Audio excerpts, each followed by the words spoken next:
Time for a break from our show to pay the bills.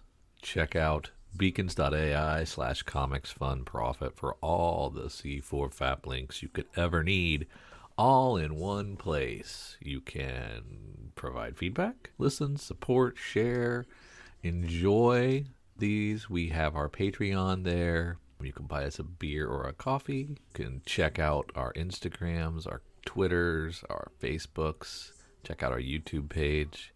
You can email us. You can listen to our podcasts on Patreon, if you're a subscriber, on Apple Podcasts, Spotify, on Podbean. We have Google Podcasts on there. We have an Amazon wish list. You want to buy Kyle and I something? Fine. You can do that here. We appreciate it. We have Kyle's RPG podcast listed on there, so you can check out his Dork Day afternoon offerings. We have Cowabunga links, so you can check out the Cowabunga deep discount FOC and pre-order list. Get on that. That's RLCS, so you can check that out as well. And we want to just give you opportunities to say hi, to check out what we're doing, support us if you would like, or just listen. Check out beacons.ai/comicsfunprofit for all the C4 FAP links you could ever need. Thanks. Back to the show. Thank you for listening to Comics for Fun and Profit. We've got a special episode for you today.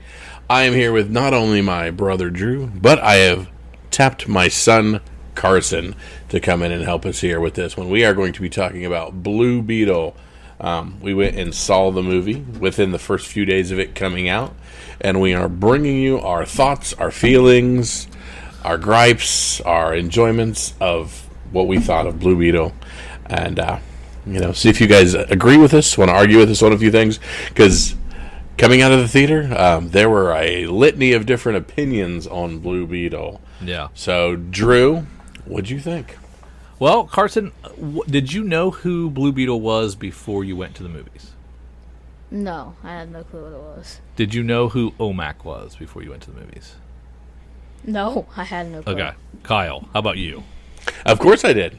You knew both OMAC and Blue Beetle. I mean, not that OMAC, but there's an OMAC from Crisis that's actually the iteration of what they're doing with OMAC there. But yeah, and then of course Young Justice. I know Jaime Reyes from that. I've read a few of the comics and things like that. So and then my biggest fun is you get a lot of really cool Jaime Reyes stuff in Injustice, the video game. Oh, okay. So, and actually, a lot of his fighting style is based on his fighting style in Injustice. So I had zero OMAC experience, and I had zero Jaime Reyes experience. I knew Blue Beetle from Justice League International comics back in the 90s. And now, did you know Ted Kord from the Booster Gold stuff from before? Okay, there we go. Yes. So that was my Blue Beetle, so I didn't know this new kid. And so I don't know if this was even like the right origin or not, or if it's just a movie origin. So this is the third Blue Beetle. Jaime Reyes is the third Beetle. Okay. This was probably geared more towards Carson here, which is why we brought him here. Because watching the show, I felt like it was geared kind of toward kids a little bit. Yeah. A few curse words, a few fun things, but overall, I thought it was kind of shot in his direction. That's why I tapped him to talk about what he thought in it. I actually really liked it. I had a great time with it. There was a lot of really cool Easter eggs for me in it. At one point, Blue Beetle pulls out a Buster sword a la Final Fantasy VII. At one point, he turns his fist into Mega Man Busters. Those are all things that I was super excited about. I remember thinking to myself, because during the whole thing, he always does the kind of screaming, the whole like the anger, and I'm like, dude, this is a little too Dragon Ball. Turns out that is an homage to Dragon Ball. So like there was a lot of really cool stuff in there for that, and just like I've been excited for the Young Avengers stuff in Marvel, the thought of Young Justice, that's the other thing that kept me kind of tapped into this. Well, I didn't hate it. Your daughter hated it. Yeah, and she wouldn't return my calls when I asked if she wanted to hop on the Skype tonight. So that's usual. And so I didn't hate it. I didn't love it. I'm somewhere in the middle. But Kyle, I hear what you said. Carson, what did you think about it? I liked it. I thought it was pretty cool. It was definitely interesting because I've never really seen a bunch of DC stuff. Yeah, to be fair, he is my 12-year-old who I've not gone through all the Marvel with yet. The only Marvel thing I've seen is We've done Spider-Mans and stuff. We started Iron Man 1, and we're like 10 minutes through that. Okay. All right. That's cool. That's cool. Well, but you're caught up on Star Wars, right? Yeah. Yeah. Okay. Well, that's good, man. Well, this movie started out in the remote frozen tundra of Antarctica with members of Cord Industries, led by the evil CEO Victoria Cord, and they are who I immediately had Bull Durham flashbacks. I had to say no, that is going to not do well here. No, and she got old. Susan Sarandon got real old, and they're looking for an alien artifact in this giant, I guess, round rock. Is that the deal? Is that what it was? That is made from the DC material that is almost tangential to vibranium. Oh. That is their. It's like an adamantium type of thing. I can't remember the name of it off the top of my head. It's what Deathstroke's swords are made out of and everything. Oh, so that's what that rock is. Yep. It's not nth metal, is it?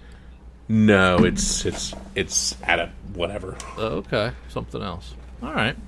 Anyway, so they're in the middle of there chewing through that, trying to get this scarab. I guess they got it. Because we never really saw them get it, but we assume they did. And then that's all we saw of that. And then we shoot over to meet Jaime Reyes. He graduates from Gotham Law, which Kyle, I didn't even catch the shirt. You had to point it out to me that he was wearing a Gotham Law. Yeah, university. So he spent the last 4 years in Gotham City at college. Yeah, I caught it. You got it. Yeah, I did. I didn't catch that at all. It was too many bright lights in Palmyra City. Yes. And which Palmyra City is kind of new. Is this like Miami? Back in the day, it was like legitimately El Paso is where they were from. Okay. But yeah, Palmyra City has always been a place. But they were able to make this just a little bit more gentrified by making it Palmyra City. Then we meet Jaime's sister, Milagro, who I hated. From the very beginning, she had attitude and was mean. I didn't get it. I didn't get her. And promethium is the metal we were talking about. Promethium. Okay. So sounds like an element. The family's in dire financial straits. Dad had a heart attack, lost his job. Grandma doesn't have a job. I don't think Mom had a job. They've tripled the rent. Yeah, we got an uncle who's George Lopez, who's got a really nice truck, but didn't sell the truck to help with the rent.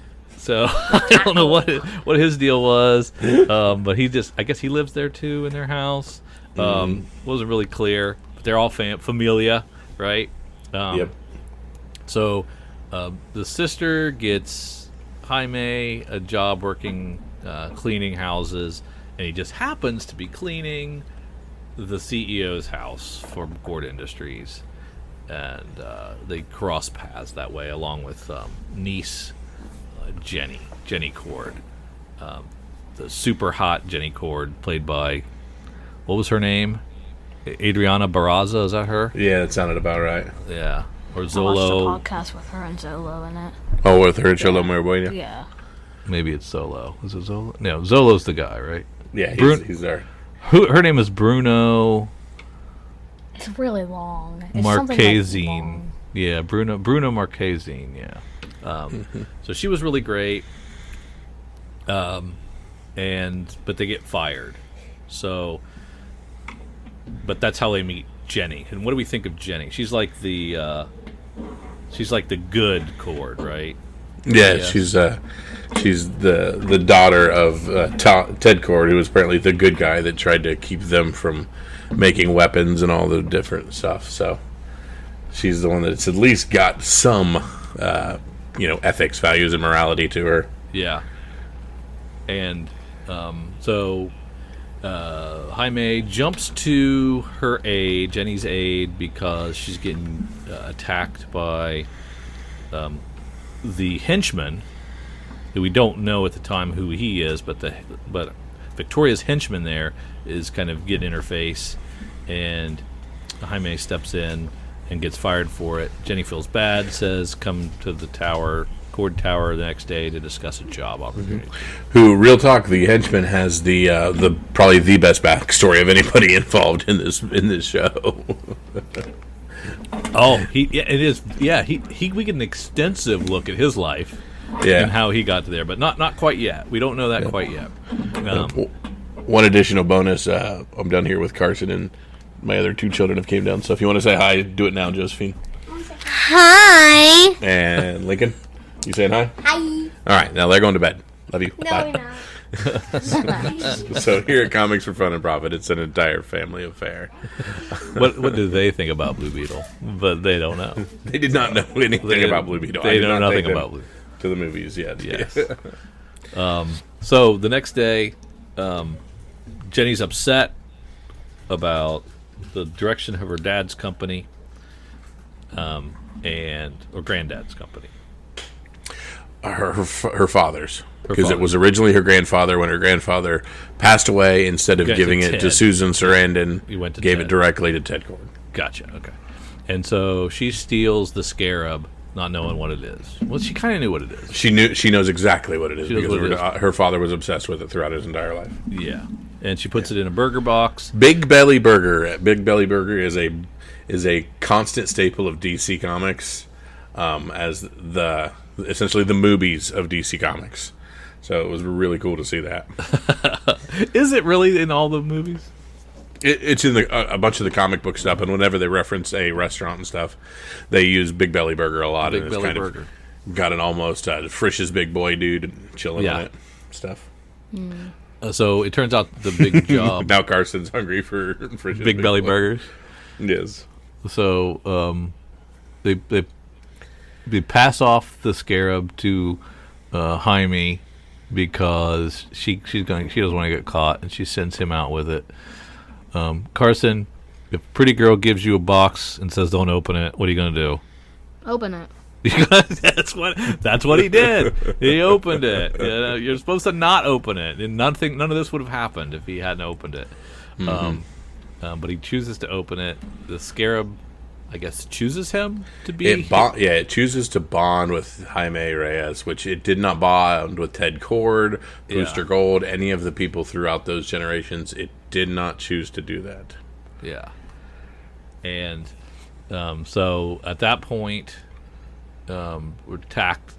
The Ignacio Carapax. That's the guy that's the bodyguard who plays Omac. Yeah, just Carapax is what. And so he has the Omac prototype.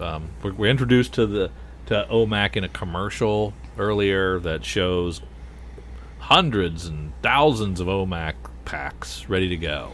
Pretty sure that was old, and it got shut down, and then they were trying to revamp it. I'm pretty sure that's what she said. Yeah, That's that was what the pre-military stuff that Ted Cord tried to stop, but she was revamping. Oh, okay. So, but they were there, right? Correct, So, correct, 100%. But we hadn't seen the island yet where they were still there. Yeah. Okay. So they escape. Yeah, the big thing is like so he bonds with the scarab. The scarab, clings onto his back, becomes one with him, and then just kind of takes over and bolts because its AI is kind of overtaking. So they eventually, the longer he's bonded with the Beetle, the more that they get a symbiotic relationship and kind of become one. But at the moment, the suit takes over and goes through flight diagnostics and all kind of thing, and Jaime's just kind of there for the ride. Yeah. So we get the whole kind of I'm being flown around kind of stuff there. Yeah, learning how to use it, and this is during that initial battle. They quickly bested Omac. Mm-hmm. And his, version 1.0 of the Omac suit. Yeah, so he quickly bested him, and the Blue Beetle host. What is that called again? Kaija Da? Yeah, Was it? that's the What name. was it? Yeah, Kajada or something like that. Yeah, something like that. That And something wants to- neat there is during that battle, Jaime's constantly talking with the suit. I don't want to kill him. We're not killing people. Yeah. We're not killing people. Stop. Yeah. No swords, no guns, no Yeah. this, no that. Yeah. Now that's And- cool, but I have issues with that later in the movie. Yes. So at first, Kajada wants to kill, and that would stop the It neutralize person. the threat. Just Neutralize kill the it, threat. Be done. Yeah. Jaime says no. Going to come back to bite him for doing that. 100%. Kind of, I guess, but maybe not.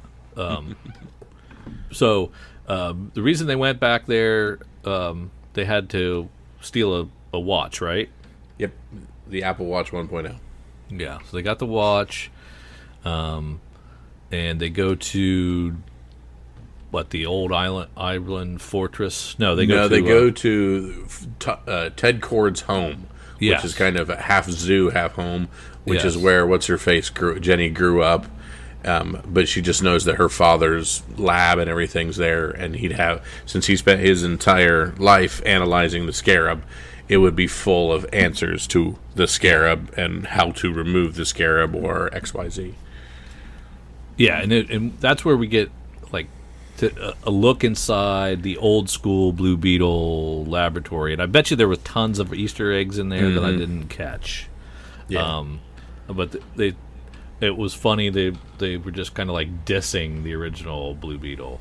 As they were describing him as. Yeah, George Lopez is in this, has some great lines, and one of his best ones is, Blue Beetle, he's like Batman and Superman, but just not as good. Yeah. That was kind of neat. We got to see some of the gadget, but not all the gadgets yet. And then let's see, the bad guys did go back. They're going to. So then they're going to go. They're looking for Jaime Reyes because they realize it's him. So they're going to go to his home to capture him. And when they find out he's not there, they decide they're just going to. Well, we'll just kill the family till he shows up. Yes. So. And Jaime gets there, but he can't quite save his dad. Dad has a heart attack. Right? Yeah. Dad has a heart attack because of the fact that one of the soldiers gunned him in the mouth, or like hit his gun in his mouth, and he had a heart attack. Caused it. Yes, that's true. And then so family's in mourning. They take Jaime away at that point.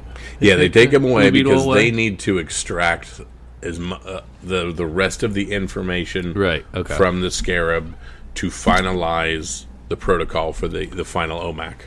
Right. So they've got Blue Beetle imprisoned. So all that's left is what's left of the Reyes family, minus dead dad, plus Jenny. Minus Jenny the house. Minus the house. Yeah. The house has been destroyed. That's true. So they got to figure that stuff out. So what they do is they go back to the Blue Beetle hideout, and they get gadgets and a big bug to fly around it. Yeah, the Beetle Mobile, essentially. Yeah. The Beetle ship. Beetle Beetle Mobile, exactly. Then we discover. And this is where we talk about the weapons. Like, another one of the coolest Easter eggs is one of the weapons is made out of an old Power Glove. Nintendo NES Power Glove. Is that what it was? Yeah, oh yeah. Okay. First time I'd seen it since the movie The Wizard. But yeah, that one weapon was off of it was literally built on the 1980s Power Glove, which was very cool. And then the Reyes family decides they're going to go rescue Jaime from the island captive, which Jenny knows where it's at because it's her family's island. Right. And then this is where they get to use some of the gadgets. It's fun at first, and then they just start wasting fools. Yeah. Grandma has some old Mexican revolutionary background, so she's fine with a Gatling gun. But it's just very weird from Jaime going, we cannot kill people, we have to be better than this, to watching the grandmother literally murder 30 people. Yeah, she had no qualms at all. None. Yeah. So I thought that was a little weird, but yeah, I think the bug was shooting people too, and then I'm not sure It what was the fart. stomping on people. Yeah, at one Yeah. point it impales a dude with its claws. And what wasn't there like a fart gas? What did the fart gas Yeah. do? That was the smoke screen to allow them to get down into the tunnel and get in without being noticed. Oh, Yeah, I thought think it just like. blinded them. Oh, okay. I thought it knocked him down or knocked him out or something. Maybe. Okay. Little Yeah. part, little column A, little column B. Yeah, it didn't really specify that. Yeah. so they infiltrate the secret evil laboratory to rescue Blue Beetle, and this is where we have a recurring character played for a little bit of comic relief. His name, everybody calls him Sanchez. Well, the evil Victoria calls him Sanchez. That's Very not his racistly, name. because she just picks a Mexican name and names him, and that's not actually who he is. It's not his name, and probably could have. I mean, it probably could have been a better character, but I bet you there's some cutting room stuff with Sanchez that we Yeah. didn't get to see. A little more struggle with the good versus evil, and Yeah, something. Like he's that. the attendant that kept hooking people up, and eventually at the very end, kind of flip flops back to good and lets him out. Yeah, You know, the Yeah, guy so that got he- mad he- when. Yeah. the original owner of the Big Belly Burger. Yeah. And also was working in the lab on Yep, the exactly. Scarab before it got stolen. Correct, Yeah, exactly. Yeah, so he was a bad guy, but he was like a hired henchman bad guy, not really evil. And then he turns to try to save Blue Beetle at the end. Not sure that he really earned it, but we'll take it. I think that's fine.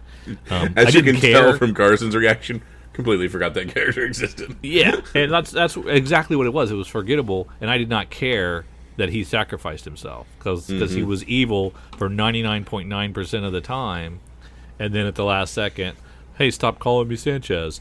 Yeah. I'm gonna let this guy go, and it could have been something a little better. I'm gonna work on killing this guy. You said my name wrong. Let him go. Exactly, that's exactly what happened, and so then that buys him some time. There was some fun fight scenes, That was the coolest thing. Like, everybody said, we've got an origin story. So literally the first 45 minutes of the movie are slow setting up the world. But as you and I and Carson have spoken, nobody knows Jaime Reyes. Nobody knows this city. Nobody knows Beetle. Nobody necessarily remembers Ted Cord. So there's a lot of work to do that. And to pay off essentially the last 20 minutes, which is fun-filled action and fight scene. Yeah. I got a little bit of Transformers effect when they were fighting, which is just like, I don't know what's happening, it's just metal in a blender. But I got some more really good, like I said, I got my Buster sword, which was cool, did not see coming. Was super happy in the theater to see that. I got my Mega Man Buster, which was awesome. I thought that was great. I loved those fight scenes. So it wasn't a Final Fantasy sword. It was Yes. a Mega Man sword. So the sword was Final Fantasy VII. It was built off the Buster sword. It was almost a recreation of Cloud sword. And then when he had the guns on his hand, they were like the big Mega Man Buster on his hand, and it looked just like Mega Man 2. Oh, I And did the not one you catch have. that at Yep, all. exactly. I actually have a Buster sword or a Mega Man Buster over there. So Okay. very neat. You can shoot it. There's a trigger inside. Yeah, You push it and makes goes all pew, pew, pew. the cool noises and everything. So those were very cool and fun payoffs. Yeah. Yeah, and we didn't like. There was like a offhand mention between the spirit of the Scarab and Blue Beetle. It's like, if you can think about it, whatever you think of, I can do. Mm-hmm. And I was like, "Oh, that's really cool." But we So kinda he's just got a pulling couple from. of So things. he's probably pulling from playing Final Fantasy, pulling from Yeah. playing Mega Man, pulling from watching Yeah. Dragon Ball. So we got a few of those, Yeah. but I thought those could have been like what allowed him to win the fight. Yeah. Using his imagination, and that really wasn't what it was. It was, he was getting his butt kicked because they had downloaded the code from the Scarab, I guess, or from his suit while it was I'm not sure how they got yeah. the code. While he was hooked up in there on the island, they downloaded all the protocols from the Scarab to the new suits and everything to the OMEC to make it essentially 2.0 and make it next level. Yeah, not really clear how that magic worked, but it seemed to be what they needed to make OMAC tougher. And then it was the other thing that was weird is they built in like a 15-minute, oh no, my suit needs to reboot, so that all of the family members could have their kind of moment in the sun during the last fight stuff. That was very extended time for that suit to reset.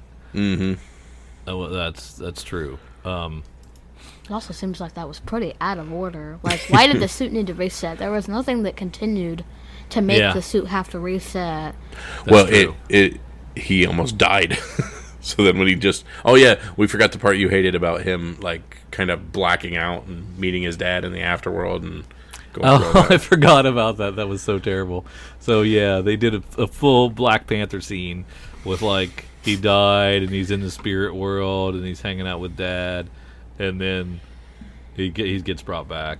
So did you see the newest Guardians of the Galaxy? Yeah. It's just like Rocket's scene with his dad as well. Yeah, same thing with... that's exactly right. It's the same scene, too. Exactly. It's probably closer to that. You're right. Mm-hmm. And that was dumb. I hated it. I don't know why it was in there. But it was...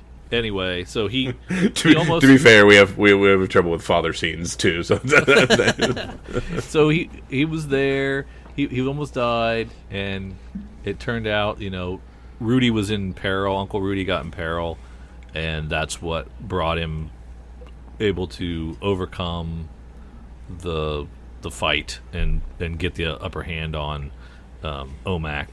But he didn't kill OMAC again. This time it was because Blue Beetle Scarab Spirit had discovered humanness and didn't want to kill him either. No. So we unlocked the memories of what happened to him. Yeah. The Scarab. And we get a long flashback of OMAC's life. Mixed with legitimate news headlines of the Guatemalan rebellion. Okay. All right. So I missed that part. Yeah, it was made of actual news headlines from that actual time period and that character's upbringing. Yes. And so that allowed them to bond together as friends. Because he saw that what's-her-face had, essentially bombed his village, murdered his mother, stole him as a child, and raised him as a soldier against his will his entire childhood. Yes. So she was the real enemy. So he decides to take her out, but he wants to take himself out too. So he self-destructs and blows up him and the island and all the extra OMACs, and then the Blue Beetle and family run away back home to where the neighbors are all around their bombed out house, bringing them potluck food. Yeah, they have Dad's funeral, and then the neighborhood bonds together. Yes, and kiss between Jenny Cord and Jaime. Yep, finally gets the kiss. That's the end. And then we get to a mid credit scene that seems to say that Ted Cord is still alive. Correct, because she'd said her father was just gone and dead. Yeah, so he's still alive. So there's something for the sequel. Thought. Yeah, it's what she thought. That's what she thought, because he technically never said, "Well, bye-bye." He went out to buy milk and cigarettes and never came back. Yeah. Oh, okay. I didn't get that. Is that what? Yeah. Okay. So we just don't know. He just disappeared. Yeah. Gotcha. Okay. So that was the mid-credit scene. Then there was a final credit scene that was not worth waiting for. Yeah, don't wait for that. It's just another rehash of the cartoon that George Lopez's character used. 5 minutes. Yeah. And that's basically the movie. One of the things, my takeaway was, if you are Latino, I think you'll enjoy this movie more than I did, because there was a lot of Latino history too, and pop culture references that I did not get. Yeah, and Like, you see a lot of were- things like as their homes being raided, it looks just like almost an ICE raiding of immigrant families and stuff like that, where you cut to the Yeah. neighbors and everything. And then there was like movies and TV shows that from the Latino culture. I didn't know what they were. I didn't know what that cartoon was. I didn't know what that TV show they were referencing. I didn't know any of that stuff. So those kind of fell on deaf ears to me. And I think just like there was like a choice made to use some subtitles when they were completely speaking Spanish, but Yeah, there not were sometimes when the family was just chit chatting with each other, we have no clue what they were talking about. yeah, when they were when they were speaking Spanglish, which was I had trouble with some of the language because they turned the subtitles off. So there was some whole parts of conversations I didn't really catch all what was going on. So that was like kind of like the big early bummer for me, where I was like, what's going on with this movie? I don't even know if it's for me at all. But it got better as it went on. Do you have any cons that you didn't address already? Again, a little slow, a little long, but an origin story. I understand there's things you got to do to get an origin Okay. out. I understand people don't know Jaime Reyes. So yes, it was long. Yes, you could come in 45 minutes late to this thing and still enjoy it. Carson, anything you didn't like about it? It was kind of slow, to be honest. Yeah. I would some parts I would like to not have seen, like we were talking about the whole suit rebooting. Like Yeah. that was just a thrown in part that we didn't need to know or see about. Yeah, that's true. That whole section could have probably just been cut. So I'd be curious when they do get because this was a 2-hour plus movie. Yeah, I expected 90 minutes an hour, and there was 2 hours. It was 2 hours plus. Like, you could And- legit cut that half hour out and be fine. Yeah, and I think it would have been a little better. Mm-hmm. But this was probably a director's cut. originally not supposed to be a theatrical release. This was supposed to be chopped up and thrown on, DC app or Paramount app or whatever it is. Well, that would have been awful. I can't even imagine this as a serialized, broken up into pieces. I can't even imagine it. Yeah. Okay. So what'd you like about it? Carson, I'll start with you. What'd you like about it? I liked how like Dad was saying, how like entitled to other like games and shows it was. It had a bunch of Easter eggs and references. It definitely pulled into more of like kind of side characters, more of the side characters. You liked the fight scene stuff? There's also a lot of stuff in it that like there's no backstory, so it's just kind of thrown in there, like Jenny's like bubblegum technique that her dad made for her was yeah. she kind of just like, if you weren't paying attention in the moment on the helicopter when she ate it, you wouldn't understand at all what she was doing. Or I forgot about that. That's true. They would just like, don't touch that. My dad made it for me, and then that was it.